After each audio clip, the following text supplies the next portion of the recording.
COVID vaccine webinar. I extend a special welcome to our esteemed panelists of medical experts and scientists, all of Caribbean heritage, who have volunteered their time to share their perspectives with the Caribbean diaspora community, medical experts and scientists. I welcome the members of the Caribbean diaspora community leaders who are attending this webinar and who will carry forward the contents of this webinar to inform the broader Caribbean community.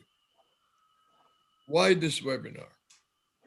As you are aware, the public health approach to addressing the COVID-19 pandemic moves into the comprehensive vaccination program.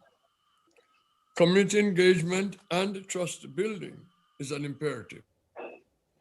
Caribbean community, like many communities of color, has suffered significant burden economically, socially, and with morbidity and deaths as a result of the COVID-19 virus. There's an overriding sense of mistrust about COVID-19 vaccines and the service systems charged with dissemination. Caribbean community members are no exception. They also grapple with prevailing misinformation, which creates doubt about the efficacy of the vaccines. The denial of equal access to the vaccine during the initial rollout process. The focus of this webinar is to provide trusted information, share realistic guidance, and meaningfully engage Caribbean community leaders and members to build confidence in the efficacy of the COVID vaccines. Our objective is to provide health and science-based information to help members of the Caribbean community make sound choices on whether to create the vaccine as it becomes available. In other words, making the choice of taking the vaccine or taking a chance on the possibility of contracting the COVID-19 disease and possibly death. This choice is vital, and I urge members of our community to listen to the experts. I now turn over the conduct of the webinar to my co-moderator, Dr. Karen Francis. All right. Well, thank you, Ambassador Ward. And again, welcome to all our listeners. Thanks for joining us today. So please note that this event is being streamed live on Carib Nation TV YouTube channel and is also being recorded for future airing. So we're pleased to be joined today by this esteemed group of panelists, and as Ambassador Ward said, all of Caribbean heritage. So we have Dr. Cindy Duke, a clinical assistant professor at the University of Nevada, Las Vegas, School of Medicine, and a research award-winning virologist and published author.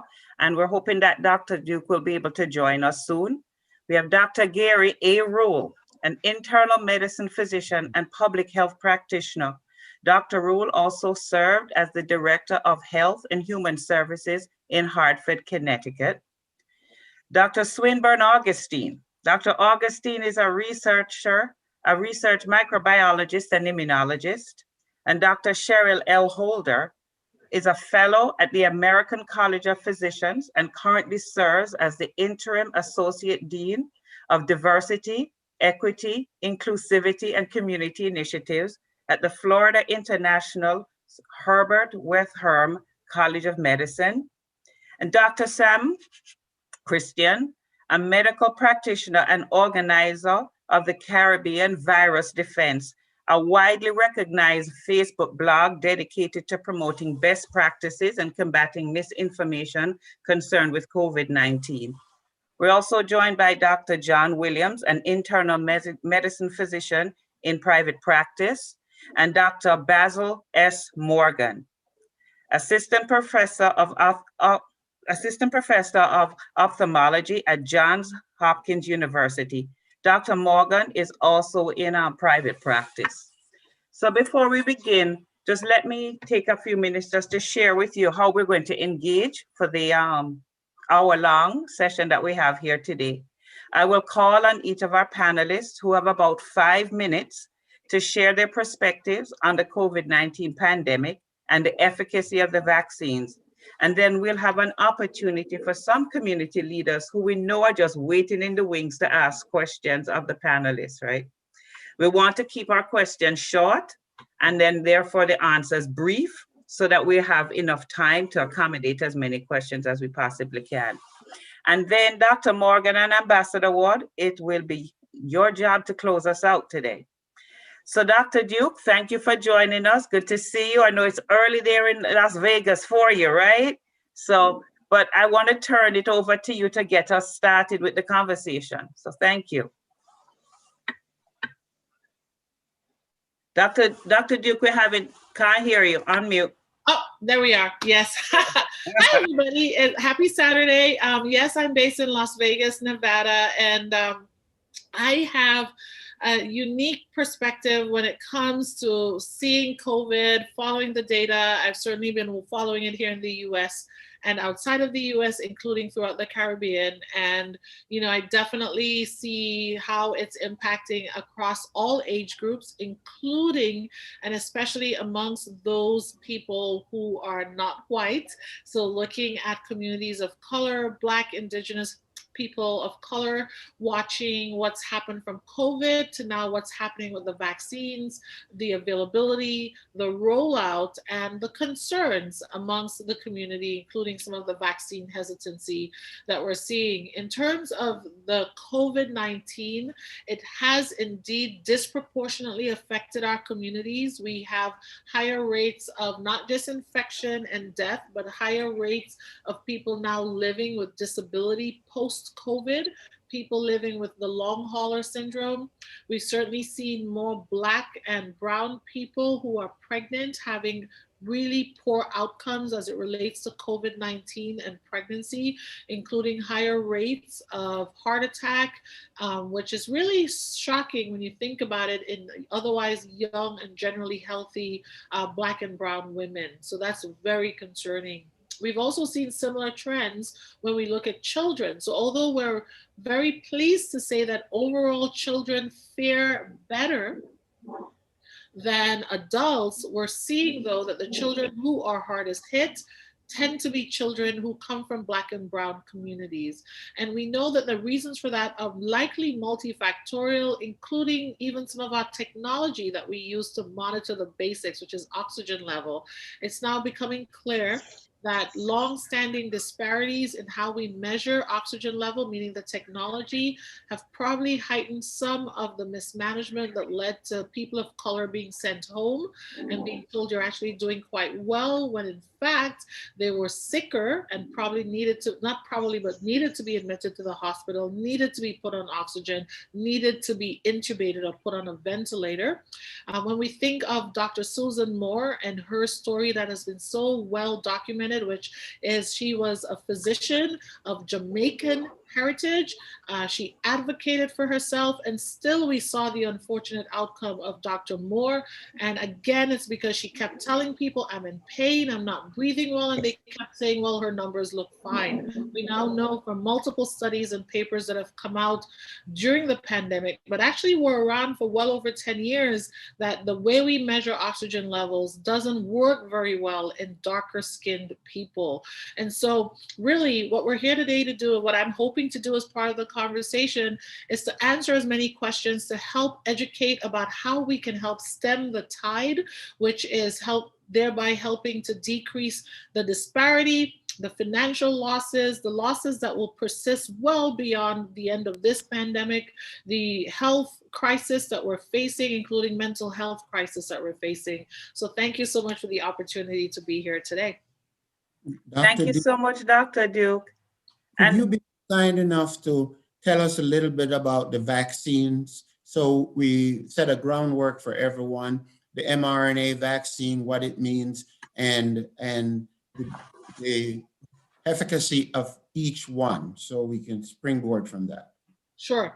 So currently in the United States, we have 2 vaccine candidates that have been authorized for use, or what we call emergency use authorization. And it's important that we use that word because it's not yet approval, but it's the first big step toward approval, but it's how we get it out to the communities that need it, which is all of us. And emergency use authorization has been granted for both the Pfizer and the Moderna vaccines, which are both mRNA vaccines, meaning they have a small code that encodes for one protein from the SARS-CoV-2 virus. In this case, it's called a spike protein, which if you have seen the SARS-CoV-2 virus models, it looks like a ball with spikes on it, and those spikes are the spike protein. And so the vaccines are coding for that spike that binds to our own cells in our body to lead to the infection with the virus. Now, the whole purpose of an mRNA vaccine is to prime your immune system. It's almost like sending the call that tells your immune system, hey, the next time you see this, do something about it because it doesn't belong here. And so that's what the mRNA vaccine does. It's intended for that mRNA to get into special immune cells that will then produce the protein, the spike protein, and therefore teach our B cells, which are the cells that make antibodies, and teach our T cells, which are the cells that destroy any infected cells in our body, what they're supposed to look for if the real thing came around. And so we get the mRNA vaccines, the first dose, because they're 2-dose series, and that's intentional. The first dose is intended to teach your immune system what to look for. That initial teaching will take between 10 to 21 days to complete the process to bring your immune cells. Basically, you're bringing your immune cells, the B cells and T cells, from kindergarten to middle school, right? And so that's what the first dose does. The second dose then comes in and says, hey, remember this protein? Now you need to act on it quickly so that it doesn't take 10 to 12 days for you to finally know what you're fighting. And so that's called a booster. And the booster is meant to really expand these middle schoolers, to really round them out so they really understand all the different parts of the protein and the virus itself to fight off. And so that's the mRNA vaccine. It takes 2 doses. For Pfizer, 2 doses, 21 days apart. For Moderna, 2 doses, 30 days apart, so 4 weeks apart, 28 days. There is another vaccine that has been approved in the United Kingdom, which is an AstraZeneca vaccine. That is what we call a viral vectored vaccine, which means it encodes for mRNA of the spike protein, but it's actually carried around in the body of another virus. And so that virus is known as an adenovirus, which is from the family of viruses that usually cause pink eye. And so they've taken that virus, stripped it of all the things that can cause like pink eye. They just left the outer shell of that virus. And within the shell, they've put the code for the mRNA so that that virus particle will take the mRNA into cells, and then our cells will make the spike protein and teach the B cells and T cells in the same way. Now, the difference with the AstraZeneca vaccine and the Pfizer and Moderna is, one, you only need 1 dose of AstraZeneca at this point, although there was an arm where they looked at 2 doses. And in terms of time to immunity, it's about the same. Now, with the AstraZeneca vaccine, their initial study, they saw about 70% protection, meaning 70% of people who got the vaccine built a nice immune response. But in looking back at their data, they saw a way to actually boost it to get you to 90% protection, meaning 9 out of 10 people who get the vaccine will have measurable protection. With the Pfizer and Moderna vaccines in their clinical trials, they saw between 93% and 94% protection. So that means if you took 10 people, 9 plus out of them will have protection. Now, that was in the study. So far, what we're seeing in general population, when you take all comers, when you take everyone with all their varying different immune issues, different medications that they're on, it may end up being less than 90%, but it's actually really effective nonetheless, keeping in mind that before the vaccine trial started, we were hoping that they'll be at least 60% effective. Well, thank you, Dr. Duke. And Dr. Wolf, why we turn to you to talk a little bit about, the pandemic, COVID-19 pandemic, and its impact, through stories in our communities. Thank you very much. Well, Dr. Dukes did an excellent introduction in terms of just laying the landscape for us. I'm going to kind of just focus on the public health perspective, both in terms of the numbers themselves and the mental health stresses. But specifically, I'm going to start out by talking about a friend who basically said to me, I don't believe the pandemic is existent. I don't believe in a vaccine, and let's just let 1% of the persons who get infected and end up dying, let's just do that. And as a society, that is probably okay. And so as I sat down, I looked at the numbers, and just to remind folks, so as of today, there are about 105 million persons across the globe who have been infected. About 2 million deaths. In the US, 26 million infected, 460,000 dead. And in terms of the vaccine rollout for the last month, what we're being told were there were about 58 million vaccine doses delivered, only 38 or 48 million administered. And a lot of the data that when you look at from like the CDC, and they look at who's gotten the vaccine, only about 4 to 5% of persons who are Black, African American, and you can assume that that number also includes Afro-Caribbean and other minorities in there. And that's really, really low compared to 60% of the majority population. And I think that's a problem because what I kind of said to my friend was just, stop and think for a minute, right? We are, for cases, we are about twice as likely to become infected. In terms of hospitalizations, just like Dr. Duke said, we're at high risk. So the numbers from the CDC are saying 3 or 4 times with hospitalization. And we're 3 times likely to die from this infection. So I use the example of, just take Jamaica for an example. You have 3 million people living on the island. And if we would say, you know what, we don't believe in a vaccine, let's just let 1% of the population die from this condition. So 1% of 3 million is 30,000 persons. And that's just the first wave. Right? So if you allow then first responders, your hospital workers, the people who are involved with essential work, transportation, food supply, teachers, if we let 30,000 people die, that's a lot of persons. That's just the first wave without a vaccine. So the imperative that we have to do is, I don't think anyone is going to say that that's acceptable.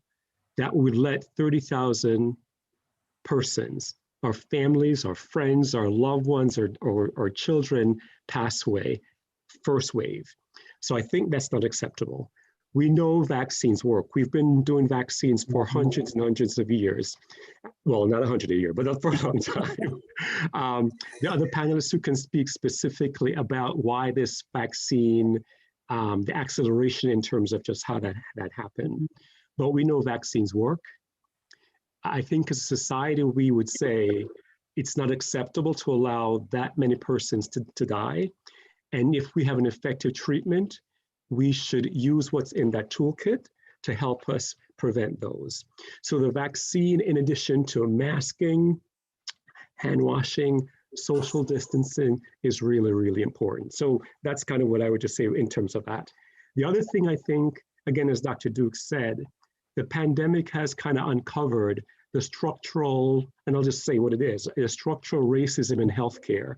Lack of access, people in certain communities who have no access to healthcare, no access to a healthcare provider, or even when they do, there are certain assumptions that are made about us Afro-Caribbean, Afro-Black, African-American persons who interface with that, that lets us not access the kind of care that we should. And that's problematic. And the pandemic really hasn't covered all of that. And then specifically in terms of the stressors, both for children and for adults, social distancing, loss of work, loss of employment. What we've actually seen is a rapid spike and increase in stress, mental health condition, substance abuse, domestic violence, and those rates have basically just skyrocketed. And if you can just imagine, for persons who might have had a prior mental health condition, who typically are going to their providers, and that's cut off. And you may argue, well, telemedicine, telepsychiatry, teletherapy is there. Why not do that? It typically, for some persons, it really doesn't work. And if you are a person who is a victim of or living with domestic violence or intimate partner abuse, then you're stuck with that person, that abuser, in your household. So we've seen just dramatically rates of that. So I would say, and I'm curious to hear what the other panelists have to say, I think it's imperative that if we have a vaccine that works, that we use that in our toolkit to decrease infections, to decrease disability, to decrease death, and to really impact and mitigate that we're seeing across the Caribbean and as well as in the US. So thank you so much, Dr. Roll, for that. And now I want to turn to Dr. Augustine. You know, as we talk about the vaccine, and, you know, we've been hearing about the trials of this vaccine and, you know, the speed with which, you know, we've gone through to the point of now having some vaccines that we are able to administer. So Dr. Augustine, could you talk to us a little bit about what were these trials? You know, what happened, right? Who was involved in the trials, and how does, you know, what can we take from the trials around the issue of trust in these vaccines? You know, Doctors Duke and Dr. Rowe, they really explained a lot about the demographics of the disease and the structural problems like racism and discrimination that minorities, especially the Black community, have had. You know, it is particularly important to ensure racial and ethnic diversity in clinical trials, especially for the COVID-19 vaccines, because COVID-19 has taken a very heavy toll on people of color, as they both discussed before, particularly Black adults. And historically, we have had lower vaccination rates and expressed more concerns about getting the vaccine compared to our white counterparts. Diversity within clinical trials for COVID-19 in particular helps ensure the safety and effectiveness across the populations. And it helps to increase that confidence and trust in the vaccine among all people. Historically, though, people of color have been underrepresented in clinical trials for several reasons. And I'll go quickly through some of them. And basically, they're all access barriers. Think there are fewer clinical trials available in the under-resourced hospital systems that we are more likely to receive care. We may be less likely to be eligible to participate in clinical trials if we say uninsured or have comorbidities that exclude us. Prohibitive distance to trial sites. Some of us have limited transportations or inflexible work schedules. But most importantly, there is a lack of trust because of historic abuse and mistreatment by the medical and scientific communities. For example, the Tuskegee syphilis study, as well as what Dr. Rule just talked about, an ongoing racism and discrimination against our people. Now, the FDA, the Food and Drug Administration, and the National Institutes of Health, they have been engaged in efforts to encourage minorities to participate in clinical trials. As a matter of fact, one of the people who are on the board of the FDA to approve those vaccines is the president of my alma mater, Meharry Medical College in Nashville. So they are bringing a lot of Black people, and a lot of us are at that table. And we are using our expertise to try to see what's going on, understand the data, and to try to impress on all people that what they're getting is safe. So let's talk about how diverse the participants of those clinical trials were. Although people of color have been underrepresented in both the Moderna and the Pfizer-BioNTech trials, relative to the share of all people in the general population, the largest disparity has been among the Black population. Let's take, for example, whites make up 73% of the population in the US, but were about 82% in the Pfizer and about 80% in the Moderna clinical trials. Blacks make up about 13% of the population, yet we were less than 10% of each trial. The Native American Indians are about 0.8% of the population. 0.8% of them were in both. And the Hispanics were highly represented too. Asians a little bit less. But the big disparity was among the Black people, and that may be because of those access barriers that I discussed earlier. So what do those trials tell us? Well, as discussed a little bit by Dr. Dew, both vaccines are safe and about 95% effective at preventing COVID-19. We have the AstraZeneca, which is about 70%, and there's the Johnson & Johnson one-shot vaccine that's coming out that is also about 72%. But that 72% is kind of misleading in a sense, in that it is 72% of causing severe illness and death, right? That is what they measured, but it is effective, more effective in stopping a lot of the disease. Let's just say for the Johnson & Johnson, would you much rather have a vaccine that lets you get a cold or a cough versus death, right? So what are the implications of all this for all people? Well, the good news is that even if we were underrepresented, what they found is that the vaccine, the safety and the efficacy were similar for people of color and the white participants in the trials. So my daughter is a physician. She is an emergency room physician here in Ohio. She took both shots of the Moderna vaccine, and I called and said, "Oh, how do you feel?" Nah, just normal, nothing.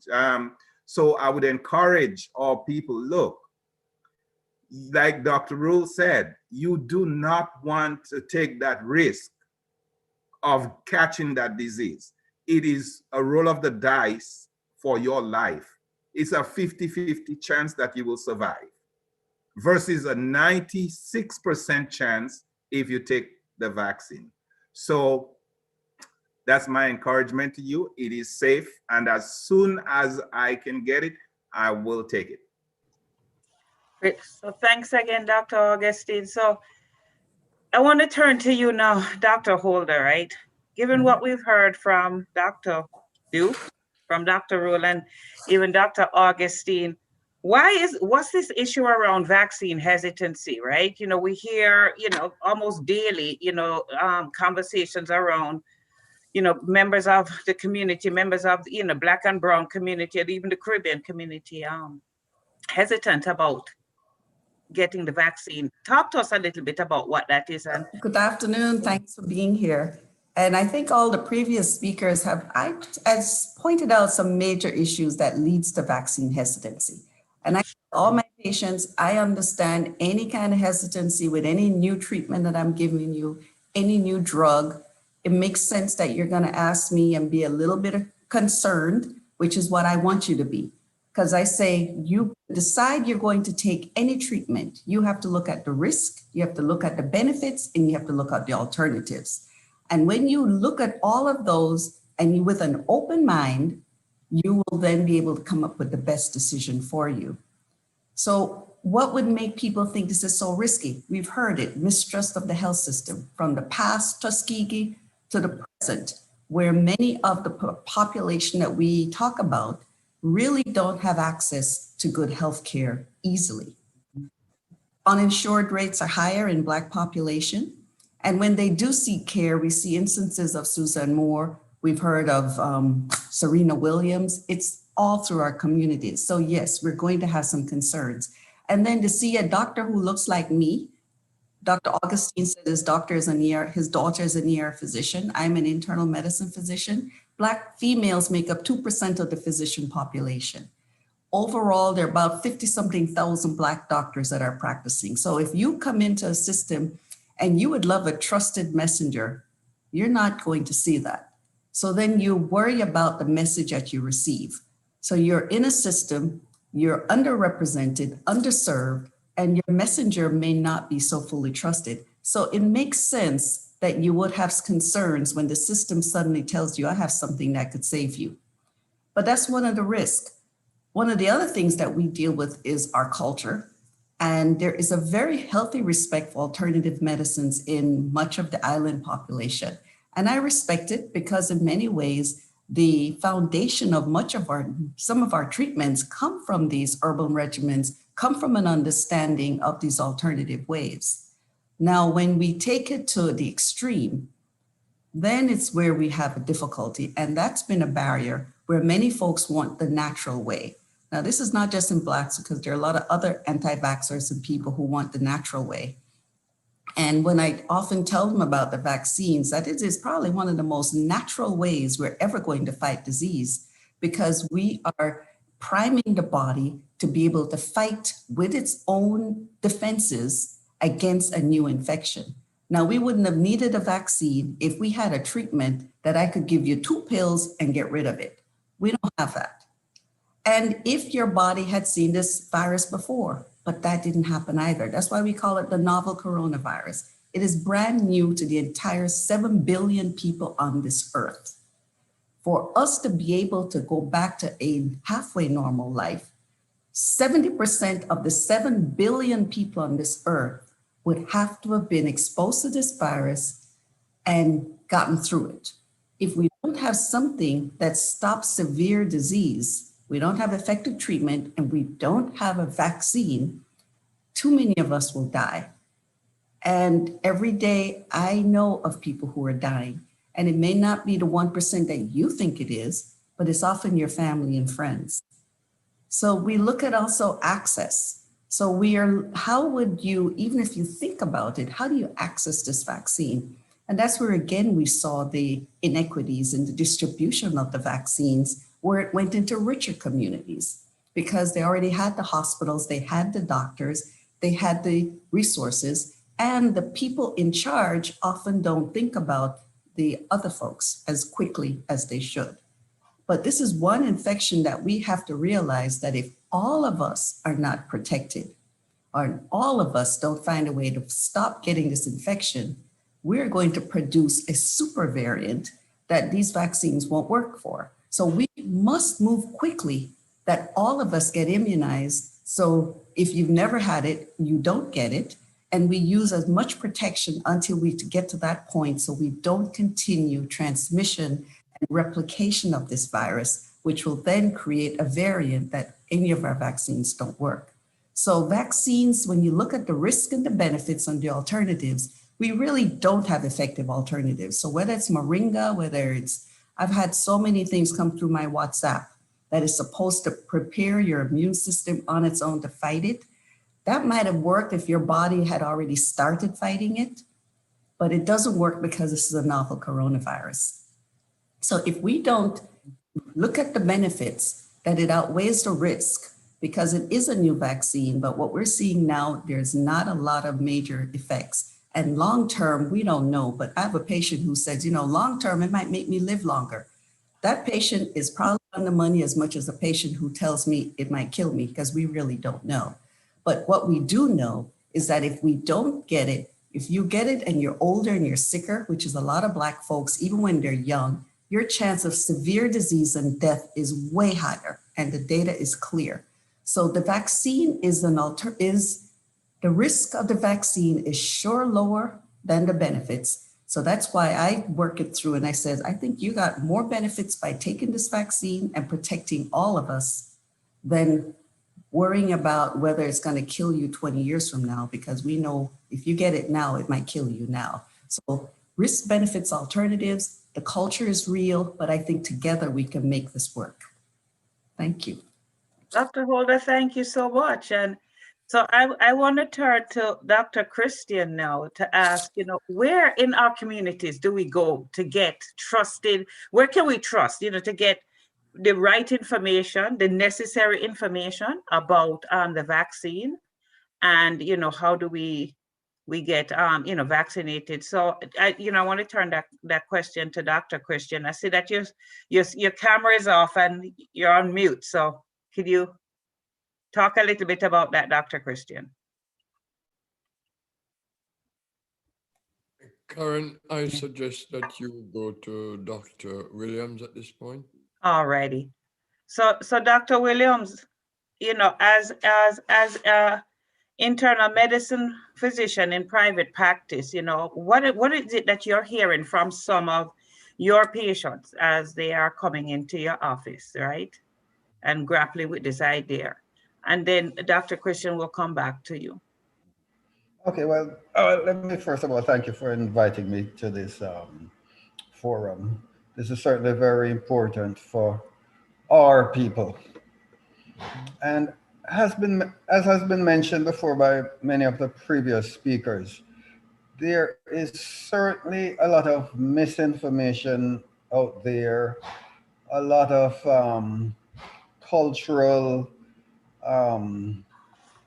issues that make our people much more reluctant to participate in the vaccination program. What I'm hearing from my patients, you know, it's experimental. They don't want to be part of an experiment on Black people. Again, as Dr. Holder just mentioned, all these so-called natural treatments that they just somehow believe because it came from some person or source that they trust even more than their doctors. So I'm hearing about, you know, ginger and steaming, because somewhere it was said that the virus doesn't survive in warmer environments. So they're steaming. Of course, you'd have to steam to about 150 degrees for 10, 15 minutes to have an effect. So you'd probably roast your nostrils before you did anything to the virus. And, you know, the vitamins, the moringa, the vitamin D. I'm still trying to figure how whoever told people that vitamin C cures the common cold. I mean, we're still dealing with that after all these many years. So it's hard to convince folks about what they need to do at this point. But the lack of trust, you know, the historical things, the Tuskegee experiments and so on. So there's a lot of mistrust, lots of misinformation. And so people are just more reluctant. And for example, here in Florida, where we are, we had, in terms of availability, we have, for instance, a case where one large company donates $100,000 to our governor, and they get an exclusive contract to distribute the vaccine. So it makes it even more difficult for people to get to places where they can be vaccinated, because if there isn't that particular pharmacy in their neighborhood, then they're out of luck. The vaccine supply is certainly limited, and people have to be calling around from location to location to location when they do try to get this vaccine. For me, what I did to at least try and increase the trust in my patients, I was fortunate. I was able to get vaccinated through the hospital system that I'm with. And I made sure when I got both my doses, I put it on Facebook. I put it on every platform that I could, so that the patients could see that me, their doctor, was not afraid to get this vaccine. And I've given them updates to show that, I'm still alive, still breathing, still kicking. So I've been able to get many people to agree to go ahead and get that vaccine just through those actions. But we're So, certain. Dr. Williams, thank you for sharing that, but, and you talk about, the issue around access and, and the misinformation. So I just want to turn a little bit to Dr. Christian. Dr. Christian, how we navigate all of this, right? Where are the places that we need to go to get this information, the right information about this vaccine that will really, move us along on the continuum around, reducing, the vaccine hesitancy, please, right? Talk about best practices here, right? What do we do? Can't hear you, Dr. Christian. Unmute. Okay.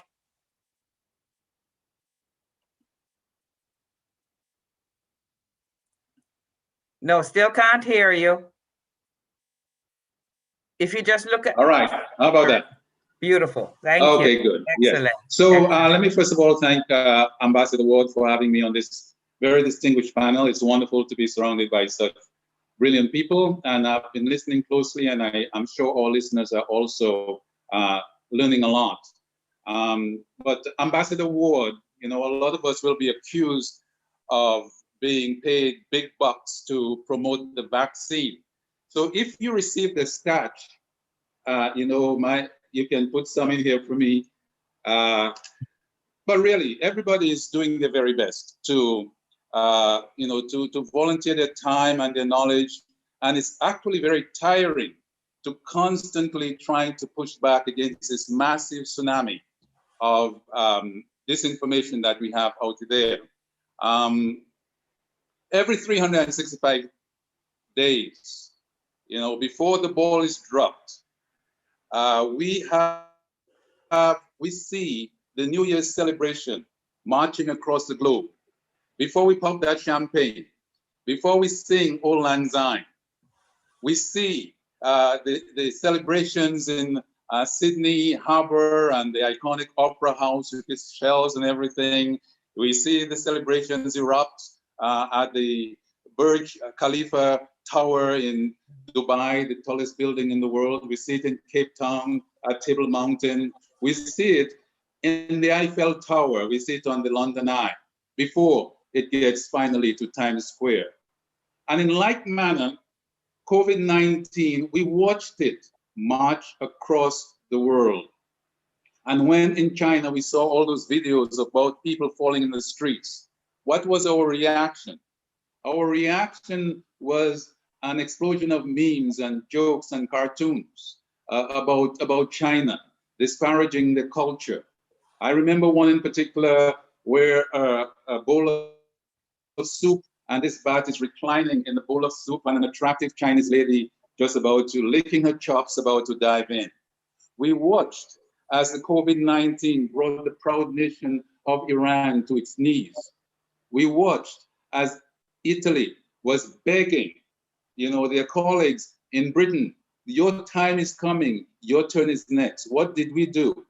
What did we do in the United States? We're still desperately prepared. Now, unprepared. And we have the situation where, we thought in the islands, oh my God, we're surely going to be wiped out because we are totally unprepared. In the island of Dominica, where I'm from, we have not lost one person on island as I speak, to the best of my knowledge. Whereas overseas, Dominicans overseas, at least 30, probably a lot more, have already expired from the virus. Now, the performance of the Caribbean islands has been rather uneven. And we've seen the differences between the first wave and the second wave. Just like in Europe, Czechoslovakia did so well. They had a goodbye coronavirus party.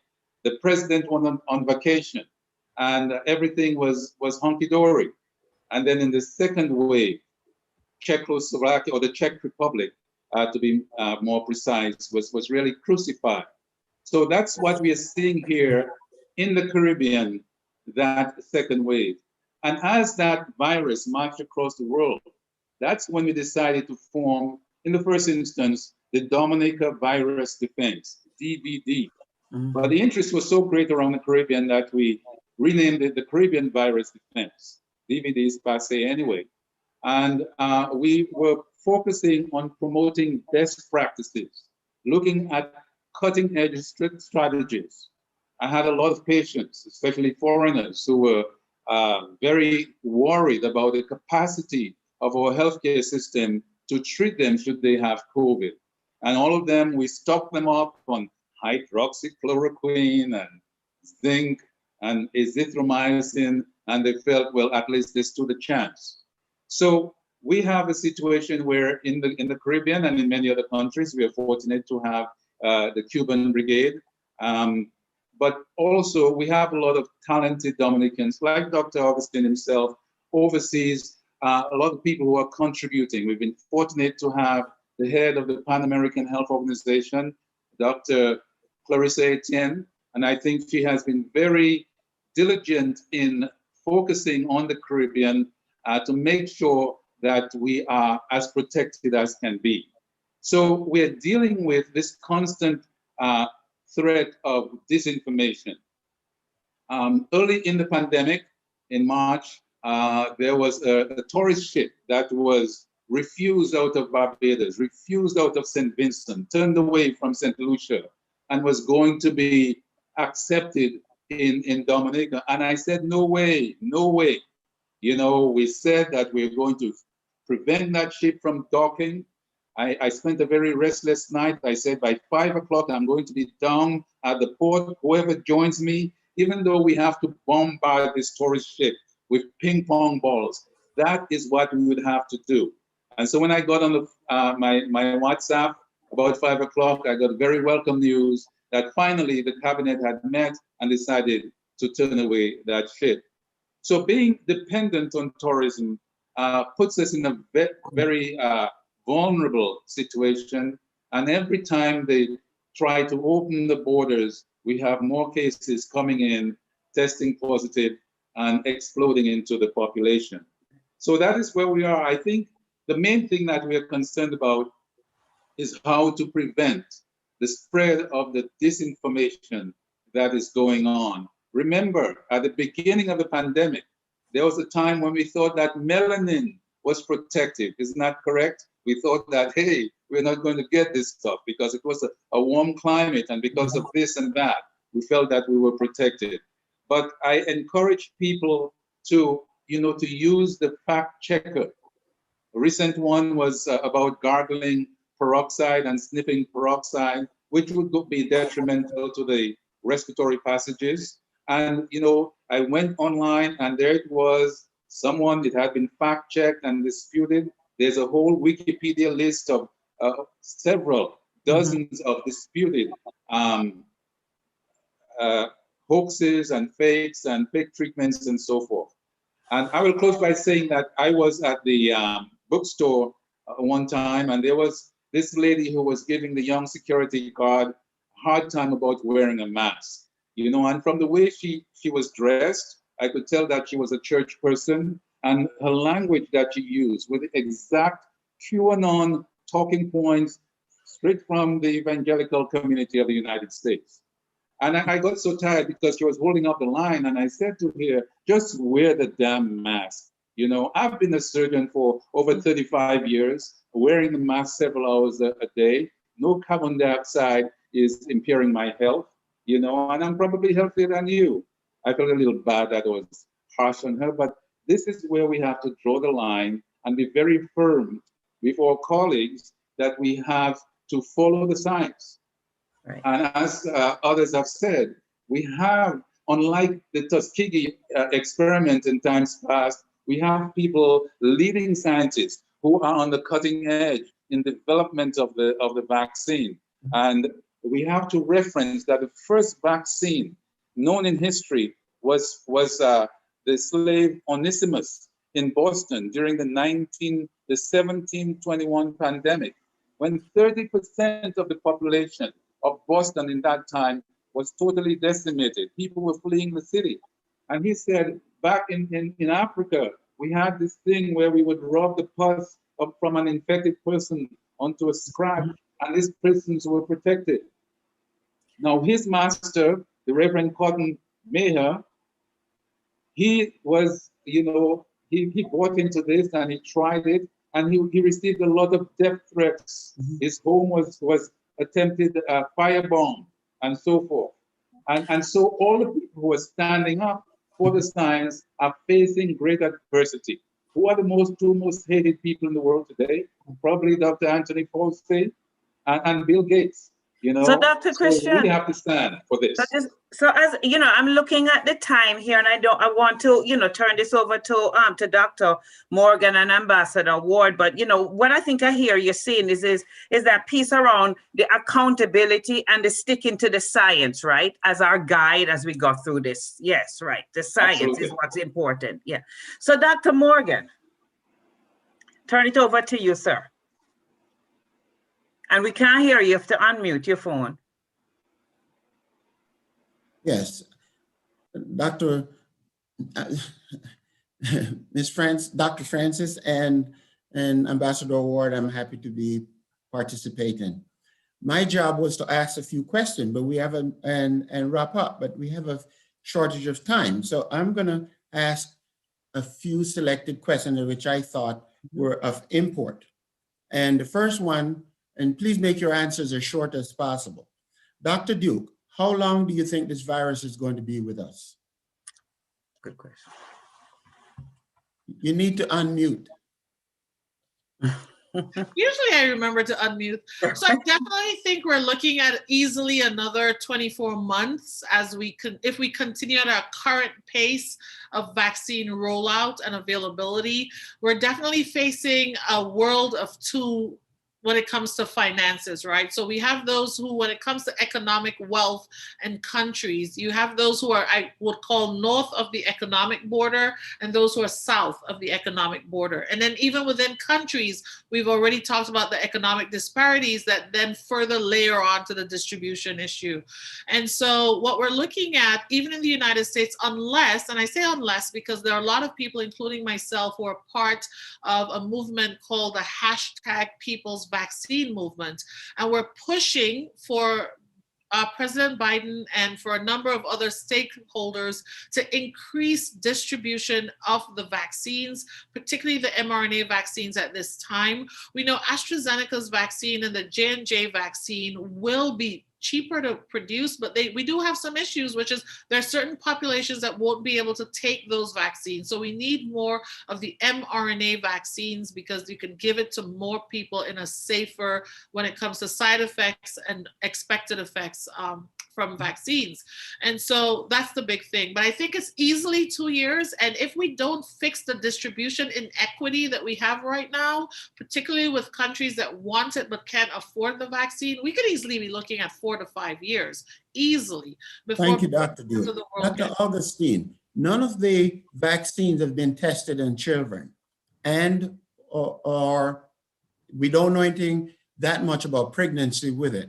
What is your recommendation for teachers having to be facing these children and for children to be vaccinated? How do you feel about that, sir? In half a second or less, the response, please.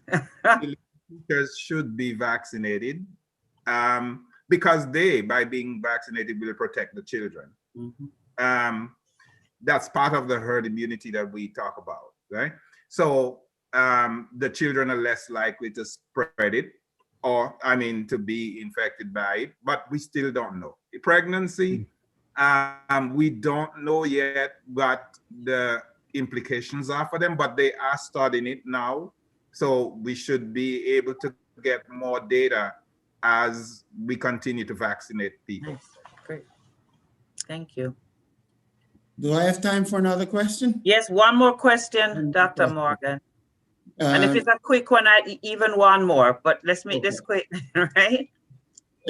Dr. Augustine, I'm coming back to you because someone mentioned the efficacy of the J&J, the Johnson & Johnson, or the Oxford AstraZeneca vaccine that is lower than normal. The fact is, do you really believe that? Because that vaccine was tested in South Africa where the variant was rampant. So I suspect its efficacy is just as good as the Pfizer and Moderna's data. I brushed on it a little while when I was speaking earlier. There's a little bit of misconception. It is 72% effective against severe illness, but they were looking at severe illness, but it is almost 90% or more against the less severe illness. Thank you, Dr. Augustine. Gary, there are a couple of Dr. Morgan, if you don't mind, I'd like to at least allow, at least one or two of our community leaders to ask questions. So, is there, Ian, if you could let us know if there are any questions from our community leaders? Karen, and we also, FYI, everyone, we will go past 3 o'clock. Yeah, just a smidgen though. We promise, just a smidgen, right? Well, I wanted to ask Gary about the higher incidence of suicide, depression, and divorce that's occurring. That's, that's a real serious community problem. Mm-hmm. Yeah, it is. And so that's why I kind of highlighted the fact that because in a good day, people don't speak about mental health conditions anyway. And really what the pandemic has done is uncovered a pandemic within a pandemic.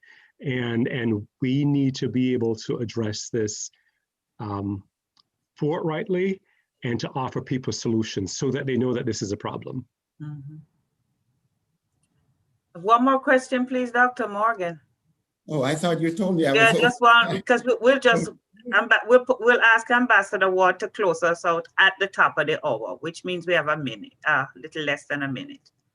Okay. The ongoing COVID pandemic has had tremendous impact on all aspects of our lives, and it has imposed unique stresses and challenges. This panel discussion is very important in terms of focusing by laser what we can do and what our limitations are. We have to remember we are our brother's keeper, and the only thing sweeter than life is more life. So you don't send an army into a war without this ordinance to protect itself. Today, what do we have in our ordinance?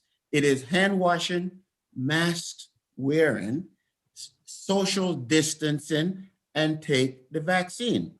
My recommendation is whatever vaccine becomes available to you, take it. Because it's better to be protected than have to deal with the ravages of this pandemic. Having lost family members, and I'm sure if you live in America, most pretty soon, every one of us will be associated with or know someone was lost somebody. Now I'll turn it over to Dr. Ambassador Ambassador Ward. So Dr. Morgan, before we go to Ambassador Ward, I'm seeing a question here in the chat, right? And I'll throw this out to any of our panelists here. Noting the rollout process is different in each state and is implemented in phases, what message should we communicate to our communities? So it's about what's the message around vaccine rollout? And we know that these things are varied. That vaccines are safe, the efficacy is high, and given what we do know about this disease, this pandemic, it is much better to take the vaccine and lower your risk than to go through the problems associated with the disease. Because even if you are lucky enough to survive it, there's long-term unknown consequences today that we are not aware of. And if you look at the small issue you will have with the vaccine versus the long-term consequences, I think the reward far outweigh the risk. So just to follow up on that really quickly, Dr. Rowley, now half a second or less, with across the states, right?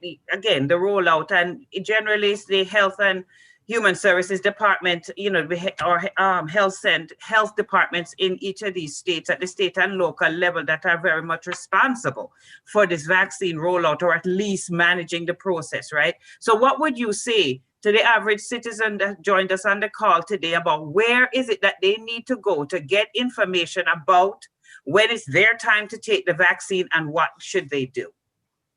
Dr. Rule?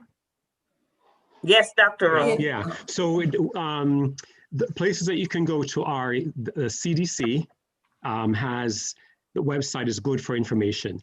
There's also the VAMS, V-A-M-S, Vaccine Administration System that you can go to. Most persons, in most communities, your local health department, you can either call or go onto their website. And typically some of them will have a location finder for you. So you put your zip code in or you put your address in and it will pop up where you can actually go for the vaccine. So typically you can either call or do a treatment or a locator for information. Both at the local health level and the state level, depending upon where you are. Thank you, Dr. Roll. And so I see a number of our community leaders joining us. And so I just want to at least 2 questions from the communities. We also see that there are quite a number of questions in the chat that what I think we may want to do is respond to and then disseminate that information. So is there anyone who on the screen here that wants to ask a question? Doris, I see your photo. So why don't you go ahead and ask your question? I just randomly selected you, Doris. Well, I could add one thing. Yes, yes, Dr. Christian, if we could just ask, Ms. Dean to ask her question and then go ahead. Well, one of the, very quickly, and that is churches in particular have been super spreaders. And in other cases, churches have been leaders in setting best practices, in social distances and spacing and sanitizing and everything. What do we see the role of the church in the minority community in the Caribbean and in the metropolitan areas in enhancing the vaccine acceptance? Okay, thank you, Dr. Christian. So I think you raised your hand for a question, and then we'll take after we'll ask 2 more questions. But if you could just raise your hand, we'll be able to do that, and then we'll turn it back over to Ambassador Ward to close us out. Yes, there is. Can't hear you.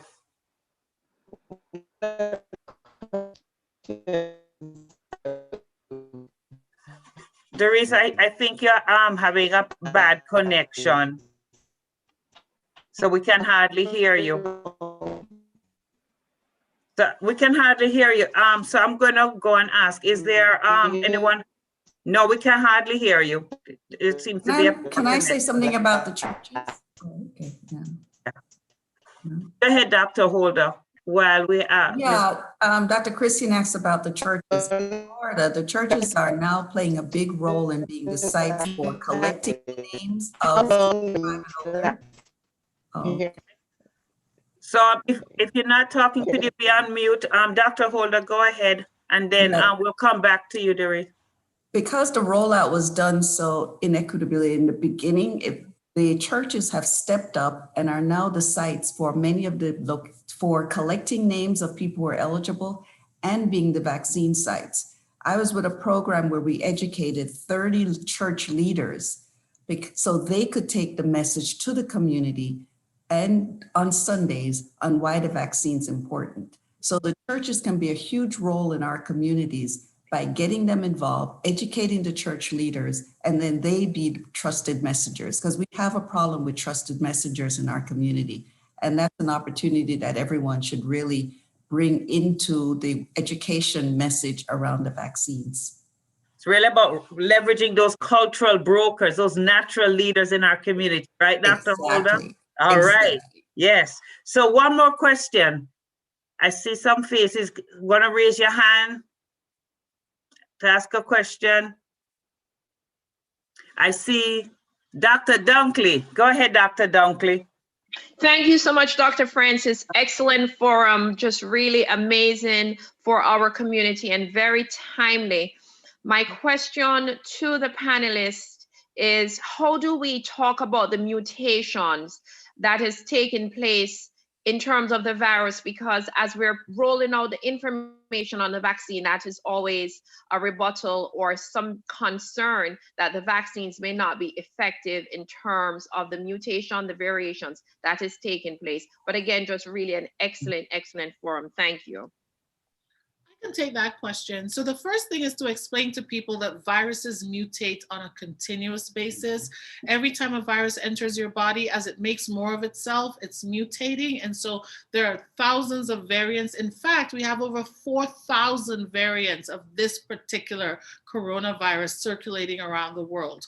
The only way to stop viruses from making more of themselves and therefore mutating is to protect ourselves so that our immune system can stop it from replicating.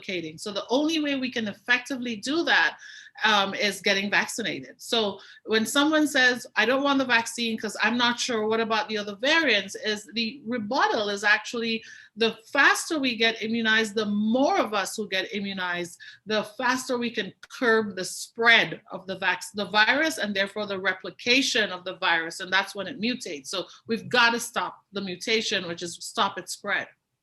There's one thing we need to add to that, and that is the vaccine doesn't prevent you from being a carrier, especially in the initial phases. You can still spread the virus even though you have had the vaccine. What it does is prevent more symptoms if you really get sick. That's one thing we need to be, so be careful about making sure people, well, we get the vaccine, so now we're immune. No, you can still have problems. The second thing is the vaccine still requires you to do those public health things like washing your hands, wearing a mask, and social distancing. All right, thank you. So Ambassador Ward, I know that we're in the after party phase here of this thing, but I think it's important for us to, give some time to ask some more questions. So Lori, I see that you raised your hand. Please go ahead. Good afternoon, and thank you, Ambassador Ward, and all of the panelists for convening this important conversation. My name is Lori Ann Sales, and I'm a council member in the city of Gaithersburg. We're one of the fastest growing cities in the state of Maryland and one of the most diverse cities in the country. And so we're also the epicenter of the pandemic. We have some of the highest numbers coming out of our zip code, a zip code that was already impacted by high disparity numbers before the pandemic. So it's become even worse. And so what I wanted to know was, how is the Caribbean community communicating and doing outreach to encourage more people to take advantage of the vaccination, assist with understanding the process for signing up and making the resources more available and accessible, and how can the government be a partner in implementing some of these communication tools? I can try to attempt that one. Thank you. I work for a federal agency, and I am also part of FEMA's Surge Capacity Force. President Biden and the new administration have determined that they're going to surge FEMA across the nation. And there are 2 sites already set up. One in Dallas is already set up so that federal agencies can start helping. The National Guard is already helping. Another one is being set up in Atlanta. Once those 2 are set up, and I think they're waiting for us, the responders, to go to get our vaccines. But once that happens, we'll be surging across the country. And part of the plan is to move to the places where people are needed. If we have mobile vaccination units, but we're going to get to people where they are. And I think that is in the works. It is part of the budget you just saw that they're debating right now. Yeah. Part of it is exactly for that. So once you start looking at the news and start seeing, FEMA is already surging, and the rest of the federal agencies who are on this FEMA's surge capacity force, which means that they're taking people from the federal agencies who volunteer to help with the public health service. Yes, help FEMA. Thank you. So Delia, I want to you have a question for any of our panelists? Hi, good afternoon, everyone. Really, I wanted to give some suggestions and just to piggyback on the question from Ms. Sales and Dr. Augustine's response. So Dr. Augustine's response really speaks to accessibility to the vaccine. How do you access it in the community? And it's wonderful to know that there are mobile setups that are coming. But we also have to address the issue of the mistrust. So this panel is wonderful. I look on it, I see everybody who looks like me talking, breaking down what the vaccine is. And I know Dr. Williams personally, and I know that he's taken the mantle to put his vaccination on Facebook. But what I would like to challenge all of the doctors to do is to tape themselves. Tape a 3-minute public service announcement and put it on social media. Send it out on WhatsApp. These things spread like wildfire. I send it to 20 people, they send it to 20 people, and on and on. So I really want to challenge you as members of the medical community to do this. I know that advocacy is probably not part of your wheelhouse, as is mine. But if we don't get this out to our people, and I'm talking about across all socioeconomic sectors, I have professionals who are hemming and hawing about taking the vaccine. People in the medical profession who are hemming and hawing, in the legal profession, accountants, and you name it, master's degrees, Ph.D. So we need to have them see you out there telling them what this vaccine really is and why they should get it. And that's my 2 cents. Thanks, Kelly. So, Dr. Morgan, if I could just go to Doris, because I think you're back on now in a different, yes. So, Doris, why don't you go ahead and ask the question, please? Thank you.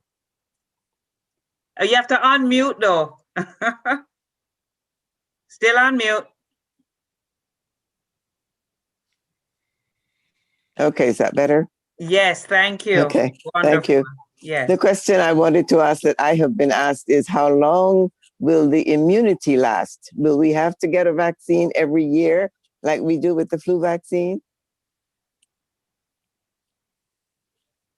So who wants to take that question? can, so it's highly likely that you would need a booster shot, and that's not unexpected. All viral vaccines, meaning vaccines against viruses, have to be boosted. That's why we boost chickenpox, we boost shingles, we boost measles, mumps, rubella. Those are all vaccines against viruses, and we do have to keep reminding our immune system what they look like. So yes, also we'll have to update the vaccines from time to time as the variants change. All right, thank you. And so Dr. Morgan, I'm going to turn it over for you to close it out and hand it over to Ambassador Ward. Okay, before I close, I had a question for Dr. Holder, because I think it's important for us to mention the fact that comorbidity plays a significant role in this pandemic, especially in our community, Afro-Caribbean community. So I want her to quickly mention the effect of these comorbidity, and specifically diabetes, hypertension, and sickle cell disease.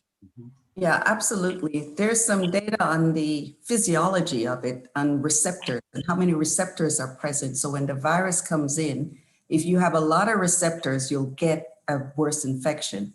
And we're finding out that the dose of virus that you get exposed to can predict how severe your disease is. So let's say you get a big dose and you have diabetes, high blood pressure, obesity, sickle cell, you tend to have a more receptors to be able to go on to severe disease. Also, vitamin D deficiency has been correlated. I can't absolutely say it is the cause, but we're seeing that folks who have low vitamin D, and we know because of our skin color, we don't have as much vitamin D because we block the sun.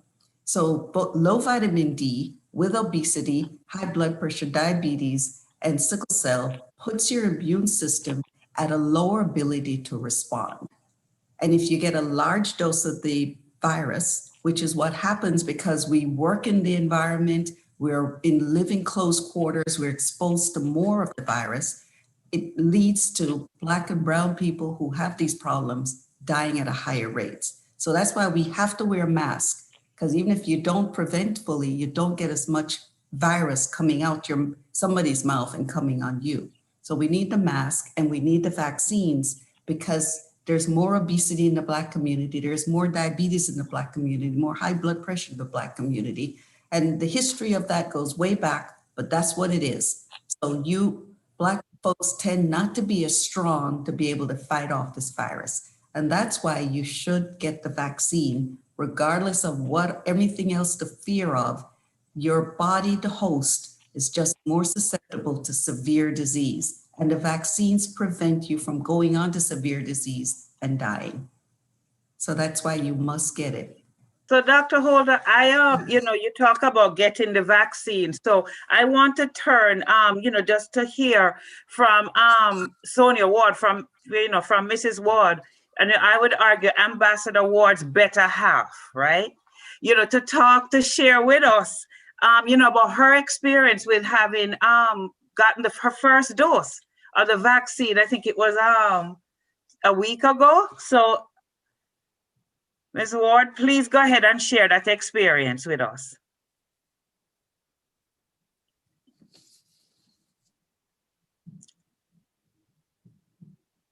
All right, thank you. Hi everyone, how are you all doing? As a member of the medical profession, I just wanted to share my experience. So we're having a little bit difficulties hearing you. Here, if you could come closer to the mic. I said, hello everyone. As a member of the medical profession, I just like to share my experience in having the vaccine. I had the Moderna, and this is about the 3rd week now, and I go back for my second booster on February the 19th. But it was a positive experience. I did pictures and I put it on social media so I could encourage each and every one to let them know that, us as colored women and minority, that we really need to accept, because it's the difference of getting really ill, going into the hospital and possible the fatality. So I had the Moderna. It was just like a soft prick, never hurt. Few hours later, I did have some soreness and a slight swollen area. And I used my heating pad and it did provide some comfort. The next day I was fine. I didn't feel anything. The soreness and everything was gone. And here I am now, really feeling good and looking forward to my booster. And so I'm encouraging all my friends and all individuals on the social media that when it's available, please take it, because when you look at the entire situation, you're talking about, living a life and enjoying it versus, you can die. So with that, I'm just encouraging each and every one to take the vaccine when it's available. Mrs. Ward, thank you so much for that. I think there is an echo someplace, so yeah, to mute. So I can't think of a better way, Ambassador Ward, to kind of turn this over to you, to close us out, because we're well into the after party with this now. So, Ambassador Ward. Well, let me first of all thank the panelists for the information they've shared with us today. We can leave this webinar assured that our trust in our health professionals and scientific researchers for guidance on the most important life and death decision each of us must make at this time is well grounded. I want to also thank our Caribbean community leaders, many of whom were invited to be here on this, but I've received messages from them that they are watching it on Carib Nation YouTube, so they didn't sign in to be with us, but they've been listening. And I know that they will leave this webinar better equipped to encourage members of the Caribbean community here in the diaspora and back home. And as Council Member Laurie Ann Sales indicated, it is the Caribbean leaders and the social media, the podcasts that Dr. Swinburne Augustine mentioned, and so on, that we will have to use to encourage our Caribbean members. And I want to thank Sonia for saying what she said. There was one problem that I found, is that I couldn't hug her that night because her arm was sore. But I got over that. I want to thank all the viewers on Carib Nation TV for joining us. I know we had several hundred at one point. This webinar is recorded and will be on Carib Nation TV for some time, will be shareable as all YouTube videos are shareable. And finally, I want to thank Ian Hall, whose photograph has been sitting on the screen, but he has not said anything. Ian has provided us with the technology we needed to host this webinar, and I thank him very much. There he is, live and direct. And I want to thank Larry Sinders, who has been monitoring the Carib Nation live broadcast and commenting to me from time to time. And I want to thank him for hosting this and live streaming it on Carib Nation TV. This is not just an effort of the Caribbean Research and Policy Center.